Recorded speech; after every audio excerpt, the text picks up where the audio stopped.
Bonjour Gabriel Attal. Bonjour. Merci d'être venu répondre à mes questions ce matin sur RMC et BFM TV. Vous êtes le porte-parole du gouvernement. Cette annonce donc d'un calendrier de déconfinement qui a été fait par Emmanuel Macron. Mais je comprends pas très bien. En fait, je comprends pas très bien parce que le 31 mars dernier, Emmanuel Macron nous annonçait donc qu'il fallait tout refermer et parce que la situation était, disait-il, critique. On en était à environ 300 morts par jour en moyenne et il y avait 5053 personnes en réanimation. Aujourd'hui, au contraire, on estime qu'on peut déconfiner et en fait les chiffres sont les mêmes. On est à 5804 cas en réanimation, c'est-à-dire en réalité plus qu'il n'y en avait quand on a confiné et toujours 300 morts en moyenne. Pourquoi on déconfine du coup ? Ou pourquoi on a confiné ? Ce qui a changé, Apolline de Malherbe, c'est la dynamique. Mais moi, avant, je vais insister sur ce que vous disiez à l'instant, au début de votre intervention. Le président s'est exprimé devant les Français le 31 mars. Et il a annoncé des mesures difficiles, des efforts supplémentaires, en disant, pendant 4 semaines, jusqu'au 3 mai, il y aura des restrictions de circulation. Et autour de la mi-mai, on commencera à rouvrir un certain nombre de lieux, en commençant par certaines terrasses et certains lieux de culture. Et hier, ce qu'il a annoncé, c'est un engagement tenu, puisqu'il a annoncé précisément la fin des restrictions de circulation à partir de lundi prochain, et puis un calendrier de réouverture progressive. C'est un calendrier qui est prudent, qui est pragmatique, qui est fait avec du bon sens, et qui surtout tient compte du fait que les Français ont envie de reprendre une vie de plus en plus normale. Et ça, il faut l'entendre, ça fait plus d'1 an que les Français vivent avec des restrictions. Maintenant, sur votre question, précisément, ce qui a changé, c'est que quand il a annoncé ces mesures difficiles, on était sur une dynamique, vous vous en souvenez, exponentielle. Le nombre de cas augmentait chaque semaine de plus de 20%, je crois, ce qui était un pic, enfin une exponentielle. En réanimation aussi, on avait une augmentation très forte. Vous parliez de 5000 et quelques. On est monté jusqu'à 6000 personnes en réanimation. Et à l'hôpital, on est monté très haut aussi. Et qu'est-ce qu'on voit depuis plusieurs semaines ? C'est que ça descend. Depuis quelques semaines, l'épidémie perd du terrain dans notre pays.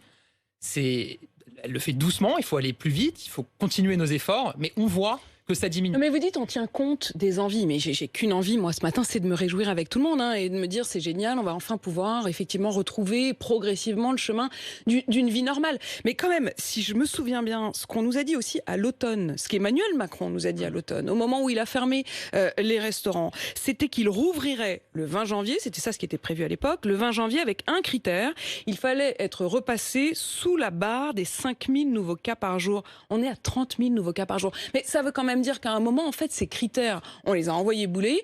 Mais dans ces cas-là, quitte à ne pas tenir compte des chiffres, pourquoi on n'a pas rouvert plus tôt ? Non, ça veut dire qu'on n'est plus dans la même situation. Pourquoi ? Parce que depuis, on a la vaccination. La différence entre l'automne et maintenant, c'est qu'aujourd'hui, on a une campagne vaccinale qui se déploie, qu'on a de plus en plus de Français qui sont protégés grâce à la vaccination. Donc, ce qu'on organise là, j'espère, c'est une sortie durable de cette crise. La deuxième chose, c'est qu'effectivement, à l'époque, à l'automne, on regardait quasiment exclusivement ce critère du nombre de contaminations. Parce que nombre de contaminations voulait dire nombre de personnes admises à l'hôpital et en réanimation 2 semaines plus tard. Vous savez qu'il y a une corrélation. Aujourd'hui, on protège de plus en plus les personnes qui sont à risque de faire une forme grave de la maladie.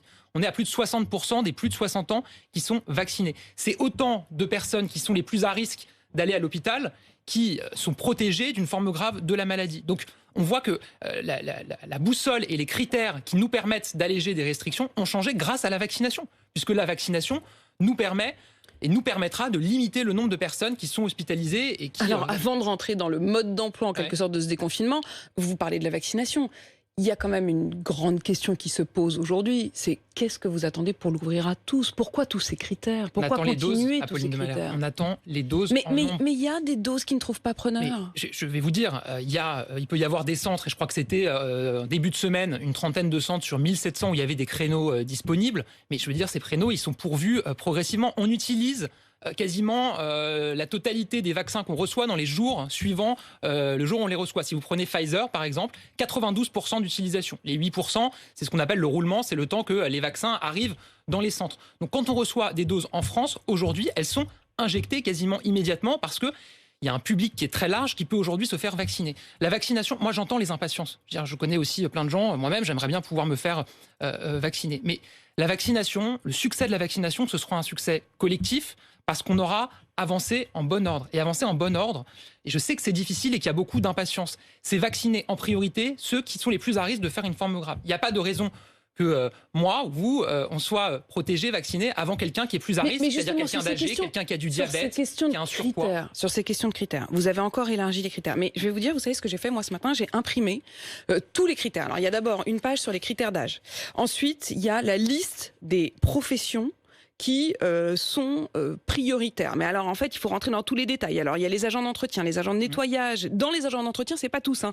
C'est les agents de nettoyage, les agents de ramassage des déchets, les agents de centre de tri de déchets. Ensuite, il y a les salariés des abattoirs, il y a les salariés des entreprises de transformation des viandes. Ensuite, il y a... Ce que je veux dire, c'est que je suis même pas sûre que ceux qui sont dans ces critères le savent. Je pense que si, mais c'était attendu que les professions les plus exposées puissent avoir un accès plus rapide au centre de vaccination. C'est de ça qu'il s'agit. On parle des personnes de plus de 55 ans qui peuvent déjà se faire vacciner, comme tous ceux qui ont plus de 55 ans. Et on a fait des plages horaires dédiées dans les centres de vaccination pour les professions les plus exposées, c'est-à-dire celles qui, de par leur profession, prennent peut-être plus de risques vis-à-vis de l'épidémie. C'était très attendu, on nous en a beaucoup parlé, il y a eu un vrai débat politique autour de cette question, et donc on l'a tenu. Moi, je vais vous dire, j'entends encore une fois l'impatience, mais on vaccine en bon ordre.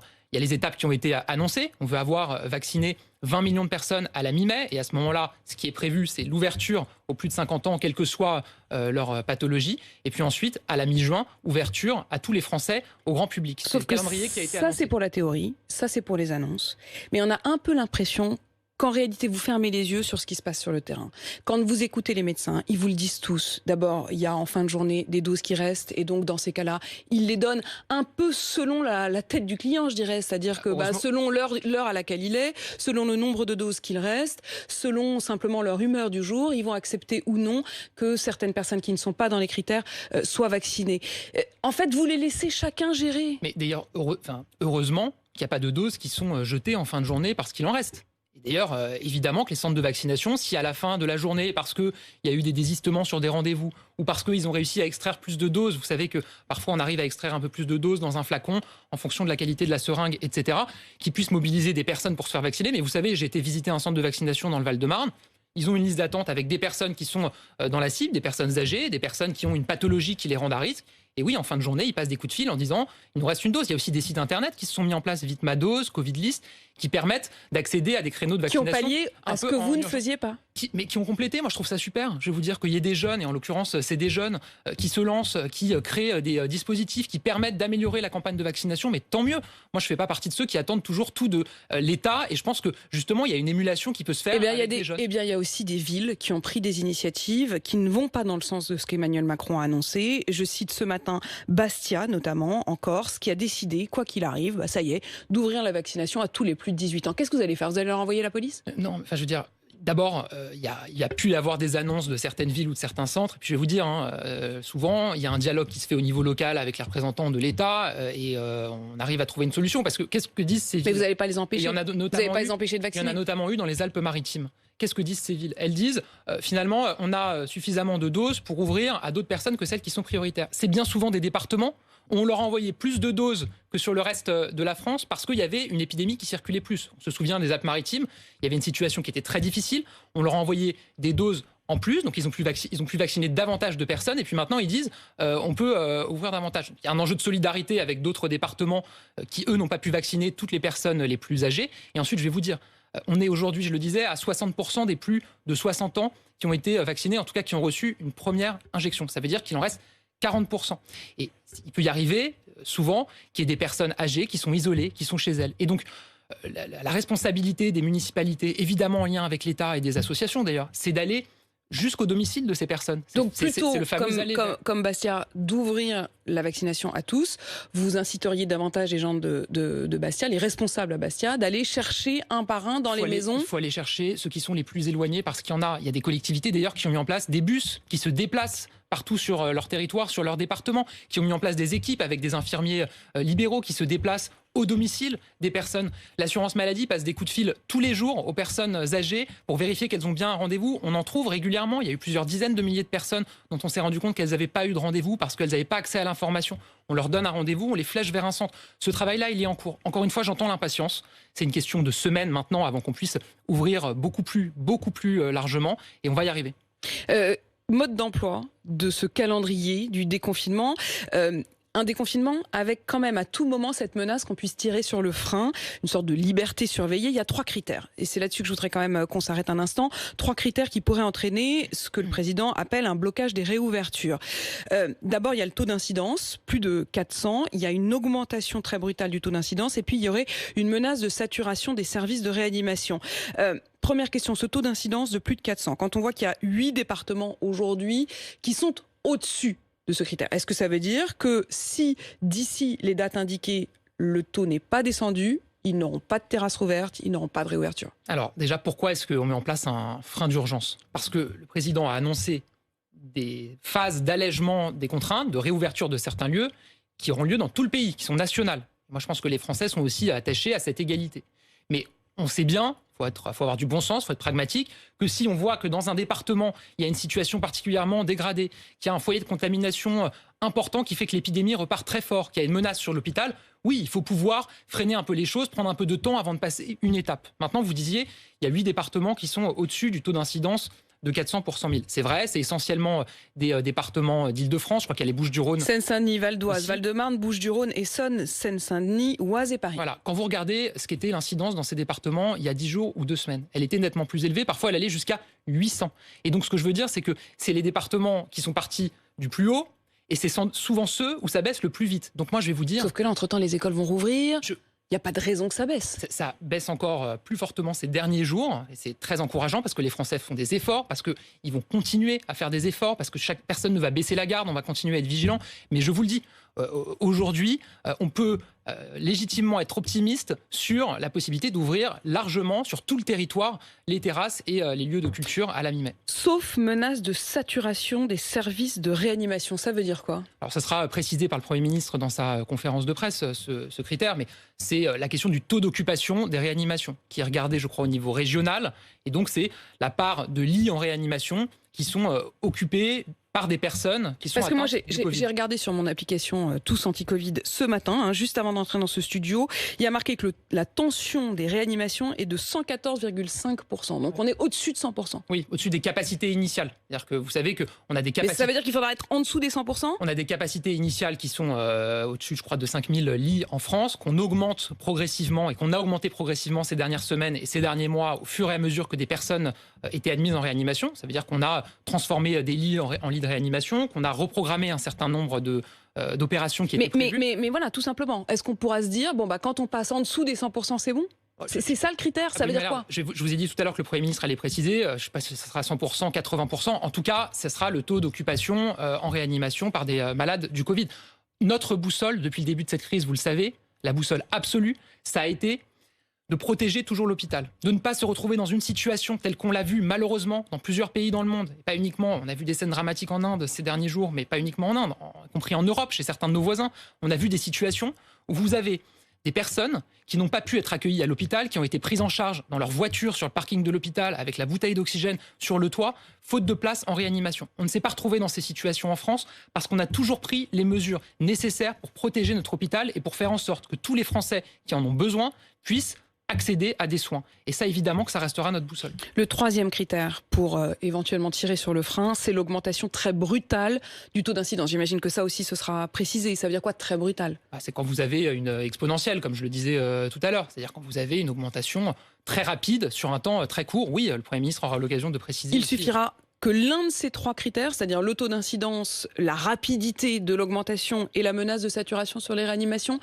que l'un de ces 3 critères soit rempli pour qu'on tire sur le frein? Non. Ou il faudra les 3? L'un de ces 3 critères entraînera une discussion au niveau local entre les élus et les représentants de l'État, c'est-à-dire le préfet, l'agence régionale de santé. On regardera à chaque fois la situation et si on considère qu'il y a un risque, on tirera sur le frein. Mais encore une fois, il faut regarder la situation telle qu'elle est aujourd'hui. L'épidémie perd du terrain. Évidemment, on va tout faire pour que ça continue. C'est pour ça qu'il faut poursuivre nos efforts. Et encore une fois, aujourd'hui, tout indique que les départements seront repassés sous les 400 d'ici à la mi-mai et qu'on pourra rouvrir. Et puis, il y a quand même des bonnes nouvelles, en effet, puisque progressivement, ça va rouvrir. D'abord les terrasses, ensuite les restaurants, et puis les matchs, avec des jauges, bien sûr. Mais si on s'arrête un instant sur le cas des restaurateurs, qui sont quand même les plus touchés depuis le plus longtemps, vous dites que vous allez continuer les aides et les diminuer de manière progressive. Emmanuel Macron a même cette expression, il dit ce sera du coûts humains. Ça veut dire quoi du coût humain? Du coût humain, ça veut dire que on a, vous savez, depuis un an, le quoi qu'il en coûte, qui a permis de faire en sorte que les Français aient pu garder leur travail, leur rémunération, qui a fait en sorte que beaucoup d'entreprises ont tenu pendant cette crise. Il y a eu même moins de faillites en 2020 qu'en 2019, parce qu'on n'a pas lésiné sur les moyens pour permettre à nos entreprises, à nos artisans, à nos commerçants de tenir. Et c'est une fierté. Et que là, il va y avoir le quoi qu'il en soit. C'est-à-dire, si vous reprenez votre activité... On passe du quoi qu'il en coûte au quoi qu'il en soit. Si vous reprenez votre activité dans un premier temps, vous allez continuer à être aidé. Notamment au mois de mai, où toutes les entreprises qui ont reçu le fonds de solidarité, c'est-à-dire l'aide qui est donnée, qui va jusqu'à 10 000 euros ou 20% du chiffre d'affaires, le recevront en mai, comme ce qu'elles ont reçu en avril. Et puis ensuite, dans les mois qui suivent, ça va s'adapter à la reprise de votre activité, pour faire en sorte que, si vous reprenez votre activité, que vous avez des rentrées, vous ne soyez pas perdant, vous ne travaillez pas à perte. Évidemment, c'est ça l'objectif. Et donc oui, il va y avoir une appréciation au cas par cas de la situation des établissements. Il y a une concertation qui va avoir lieu la semaine prochaine avec les fédérations professionnelles, les partenaires sociaux. Bruno Le Maire, évidemment, sera aux avant-postes pour cette concertation. Il précisera le dispositif avec le Premier ministre la semaine du 10 mai. Gabriel Attal, Clément, auditeur d'RMC, m'appelait ce matin et il me disait il va y avoir certes ce pass sanitaire, ça y est, c'est acté, ça on a bien compris. Le pass sanitaire qu'il faudra montrer, par exemple, pour aller dans des concerts, pour aller dans des matchs ou même pour voyager. Soit vous pourrez prouver que vous avez été vacciné, soit que vous avez fait un test PCR il y a moins de 72 heures. Mais ce que disait Clément, et au fond je trouvais que la question était assez intéressante et qu'il fallait vous la poser, c'est qu'il disait au fond, on aura envie d'aller à un match ou d'aller à un concert et il faudra faire un test PCR. Un test PCR, ça coûte 80 euros. Qui va payer? Est-ce que pour aller à un concert, c'est l'État qui va payer les 80 euros, c'est-à-dire la Sécu? Ou est-ce que si vous voulez aller à un concert, qu'à cela ne tienne, c'est vous qui voulez y aller, c'est vous qui payez le test PCR? Aujourd'hui, il n'est évidemment pas prévu de revenir sur la gratuité des tests. C'est-à-dire, tant qu'on est dans cette épidémie et qu'on a pour objectif de contrôler cette épidémie et de faire en sorte qu'il n'y ait pas des personnes qui se baladent, qui aillent dans des événements en étant contaminées, évidemment qu'on va continuer à prendre en charge les tests. Et d'ailleurs, il y a peu de pays au monde, voire pas de pays dans le monde, qui ont cette politique qui permet de déployer des tests sans frais, parce que quand on dit gratuit, c'est la collectivité qui paye, sans frais pour les personnes. Et évidemment, ça va se poursuivre. Mais je vais vous dire... Évidemment, c'est-à-dire en fait, vous voulez aller à un concert, vous payez un ticket. Si pour aller au concert, il faut aussi payer un PCR, non. En tout cas, ce que je vais vous évidemment, dire... je veux dire, personne n'a envie de payer, je comprends très bien. Mais simplement, à un moment, vous le disiez, ça coûte quand même 80 euros, quoi qu'il arrive, du coup, pour que quelqu'un aille à un concert. D'abord, on va continuer à vacciner de plus en plus largement. Et vous savez qu'à partir de la mi-juin, tous les Français, on va ouvrir la vaccination au grand public. Le président, le Premier ministre l'avait annoncé. Et puis, il y aura aussi la possibilité de faire un test PCR. Le pass sanitaire, c'est ce qui permet de rouvrir un certain nombre de grands événements, tout en garantissant que les personnes qui se rendent dans cet événement, qui brasse beaucoup de monde, sont protégées. Voilà. Et c'est extrêmement important qu'on puisse déployer cet outil. Il doit aussi quoi qu'il en coûte pour la collectivité. Sur les déplacements. Pouvoir aller dans des concerts, quoi qu'il en coûte pour la collectivité. Il n'est pas prévu de faire différemment. Je reviendrai devant vous si c'est le cas. D'autres questions très précises sur les mariages, par exemple, les fêtes autorisées. À partir de quelle étape? Est-ce que ce sera le 19 mai? Est-ce que ce sera début juin? Est-ce que ce sera fin juin? Avec quelle jauge? Est-ce qu'à partir du 19 mai, on peut considérer que tous ceux qui veulent se marier, sans aucune limitation du nombre d'invités, peuvent le faire? Sur cette question des mariages que j'entends, et j'ai souvent des questions sur ce sujet-là,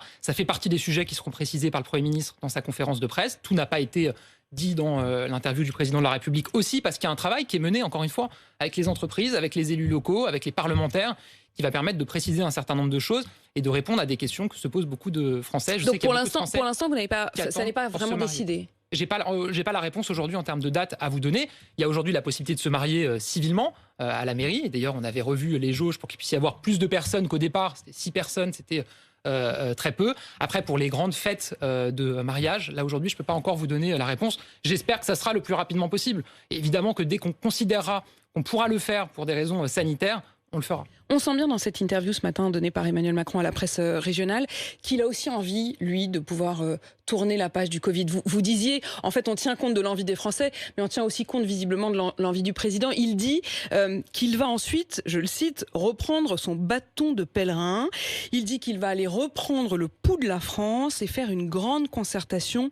Encore un grand débat, sérieusement, encore un grand débat. Je pense que ça sera une grande mobilisation nationale plutôt qu'un grand débat national. Vous savez, dès lors que, grâce à la vaccination, on espère dès cet été, on aura tourné la page sanitaire la plus importante de cette épidémie, les pays du monde entier vont se lancer dans la bataille de la relance du rebond, pour aller conquérir des nouveaux marchés, conquérir des investissements, des talents, créer de l'emploi. Et il faut évidemment que la France, elle soit aux avant-postes de cette mobilisation-là. Et donc, il faut mobiliser l'ensemble des forces vives de la nation, c'est-à-dire les entreprises, les élus locaux, les travailleurs, par-delà les clivages qui ont pu exister, y compris pour les politiques, par-delà les clivages politiques, pour qu'on ait toutes nos forces jetées dans cette bataille-là vers la relance économique. Vous savez, l'année dernière, à l'été, je crois que c'était le 3e trimestre, la France est un des pays développés qui a eu le plus gros rebond, qui a eu le plus fort taux de croissance. Je crois que c'était 18,2%. C'est reparti très fort, c'était entre les deux vagues. Malheureusement, ensuite, on a eu la deuxième vague. Mais ça montre quoi? Ça montre qu'il y a une envie dans notre pays de travailler, qu'il y a une envie dans notre pays de relever la tête, de se reconstruire. Et moi, j'ai la conviction qu'on va y arriver. Et le président de la République va beaucoup se mobiliser pour que partout sur le territoire, les Français puissent bénéficier de cette relance. Vous savez qu'on a un plan de relance de 100 milliards d'euros qui se déploie, qui permet à des entreprises d'être aidées quand elles veulent ouvrir une nouvelle chaîne de production, quand elles veulent relocaliser une activité, qui permet à des collectivités de rénover un bâtiment, de faire de la rénovation énergétique, qui permet à tous les Français qui souhaitent faire la rénovation énergétique de leur logement d'être accompagnés jusqu'à 20 000 euros pour le faire avec MaPrimeRénov'. Il y a eu autant de primes qui ont été versées depuis le début de cette année qu'en 2020. Donc le plan de relance, il se déploie, il fonctionne. Il faut aller encore plus loin pour reconstruire notre pays, pour rebondir avec le président de la République. Il y a autre chose qu'il dit, Emmanuel Macron, dans une interview. Il dit notamment que l'une des choses importantes sur laquelle il faudra accentuer pour cette reprise, ce sera plus de simplification dans les procédures. On le sait, ça faisait partie de ses promesses de campagne. Il avait d'ailleurs cité Georges Pompidou en disant qu'il avait dit qu'il fallait moins emmerder les Français. Mais je trouve ça quand même un peu cocasse de nous dire qu'il faut libérer un petit peu les énergies et moins de procédures quand on sort d'un an d'attestation. On a été le pays qui a eu le plus de procédures. Ouais, je veux dire, l'attestation, c'est pas quelque chose qu'on aime, qu'on apprécie. Il a fallu prendre des mesures difficiles, qui c'est vrai d'ailleurs sont assez contre-intuitives par rapport à notre ADN politique. Moi, je me suis engagé avec Emmanuel Macron. On nous avait promis moins de paperasse et on s'est retrouvé avec un an de paperasse. Je me suis engagé avec Emmanuel Macron parce que je crois à la liberté individuelle, aux libertés collectives. Et donc, effectivement, cette période, ça a été aussi difficile pour ces raisons-là. Et donc, oui, il faut un choc de liberté en sortant de cette crise sanitaire qui permette aux Français qui ont des projets de les mener, qui permettent à ceux qui ont envie d'entreprendre de le faire, qui permettent à ceux qui ont envie de se déplacer, d'aller s'installer, avoir un projet de vie ailleurs, de le faire, d'être accompagné, aidé pour ça. Et je pense que c'est un beau projet pour la République qu'on peut construire ensemble. Pardon, ça paraît presque un peu gonflé de nous dire ça maintenant, alors que c'est exactement l'inverse qui s'est produit depuis un an et demi. Mais oui, mais il y a eu une épidémie, un virus qui a surpris le monde entier, qui a mis en péril les systèmes sanitaires, la vie de très nombreux Français, qui a emporté la vie de nombreux Français et de nombreuses personnes dans le monde, qui a mis en péril les économies, qui nous a amenés à prendre des mesures extrêmement difficiles, et je le disais à l'instant, radicalement opposées à ce qu'est notre philosophie, qui est celle de la liberté. Et donc, je vais vous dire, ça sera évidemment avec beaucoup de satisfaction, quand on le pourra, qu'on reviendra vers ce qui est le cœur de notre engagement, c'est-à-dire la liberté des Français. Et qu'Emmanuel Macron reprendra donc, pour le citer, son bâton de pèlerin. Merci Gabriel Attal d'avoir répondu à mes questions ce matin sur RMC BFM TV. Vous êtes porte-parole du gouvernement.